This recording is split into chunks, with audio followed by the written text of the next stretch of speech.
Today, we are talking about the night owl's gambit. You know, if you're someone who's been called lazy your whole life because you just can't spring out of bed at 6 a.m., this is for you. Because while society might slap that label on you, science has a much more interesting word for it.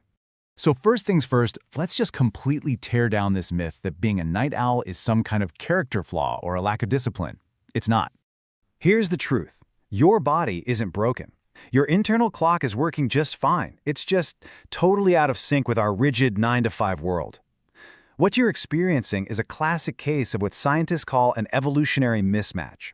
It's where a biological trait that was once a huge advantage for survival becomes a problem in an environment that it just wasn't designed for. And this mismatch, it has real-world consequences. Studies show that night owls can have an academic performance gap of around 8%.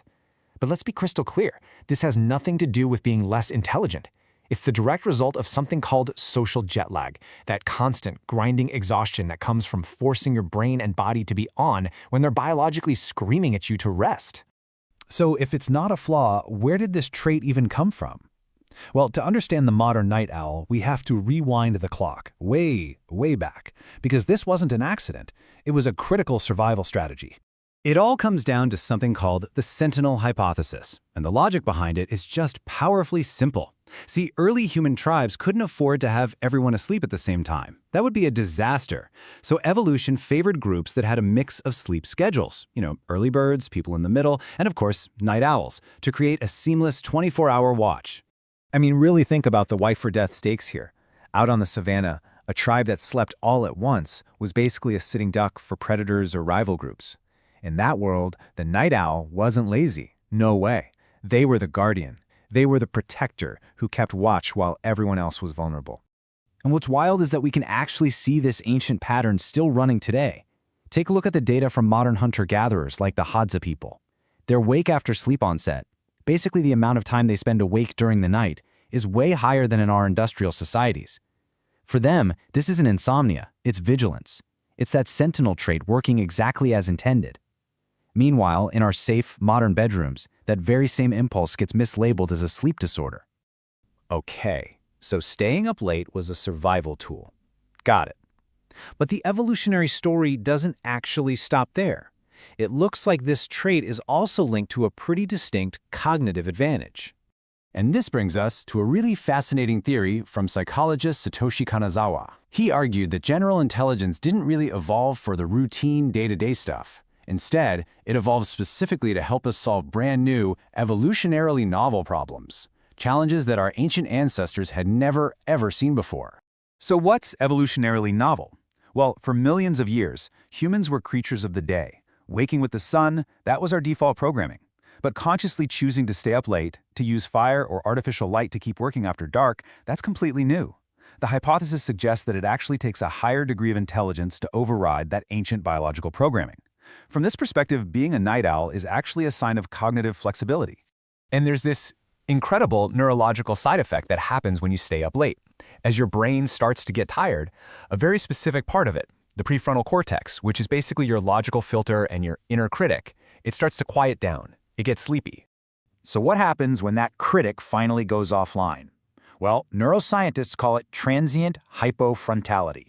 With those logical filters down, your brainwaves can shift into the alpha-theta state, that magical place right between daydreaming and sleep. This creates what you could call a hyper-creative flow state, where your mind is just free to connect ideas that would never seem related during the day. It's the perfect neurochemical cocktail for a breakthrough. And for some people, this isn't even a choice. It's literally hardwired into their DNA. Researchers have found a specific mutation in a gene called CRY1. And this little variant, which is found in up to about 0.6% of people, basically acts like a brake on your internal clock, stretching your natural day by 2, maybe 2.5 hours. If you have this gene, being a night owl isn't a preference. It's a biological mandate. But, and this is a really important but, there is another side to this story. That creative nocturnal brain is an amazing tool. But it also comes with some serious risks. We have to talk about the paradox of the midnight mind. So we have to ask the question, is this uninhibited, hyper-creative brain state always a positive thing? A new hypothesis called the mind after midnight suggests we need to be really careful during these late hours. And the data here is, well, it's sobering. When we are awake during our biological night, the time our body is programmed for sleep, the risk for impulsive and negative behaviors goes up dramatically. Research shows suicide risk can be 3 to 5 times greater, and homicide risk is a staggering 8 times greater after midnight. So what's going on here? It really comes down to neurochemistry. Late at night, you get these dopamine surges that can boost creativity, sure, but they also ramp up impulsivity. At the same time, the parts of your brain that regulate your emotions become less active, and your attention is much more likely to lock onto negative things. It's a true double-edged sword. The very thing that unlocks your creativity can also unleash your worst judgment. Okay, so with this whole picture, the ancestral advantage, the creative power, and the inherent risks, what's the takeaway? How do you actually harness the power of being a night owl without falling into those traps? The core message here is actually incredibly simple, and it's a huge relief.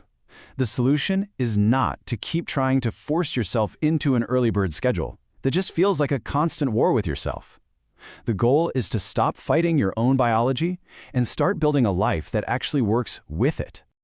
So what does that actually look like? Well, first, you've got to acknowledge your heritage. You're not lazy, you're a sentinel. Second, figure out what your peak creative hours are and protect that time like it's gold. Third, schedule your most demanding work for when you're at your best. But, and this is critical, you have to be mindful of that midnight paradox. Know when your brain is vulnerable and just don't make major life decisions at 2 a.m. And finally, design your whole environment, your work, your social life, to support your natural rhythm, not to constantly fight against it. At the end of the day, your chronotype is not a defect that needs to be corrected. It is an evolutionary advantage just waiting to be claimed. So stop fighting your clock. The dark isn't something to avoid. It's your territory. It's time to start using your nocturnal advantage.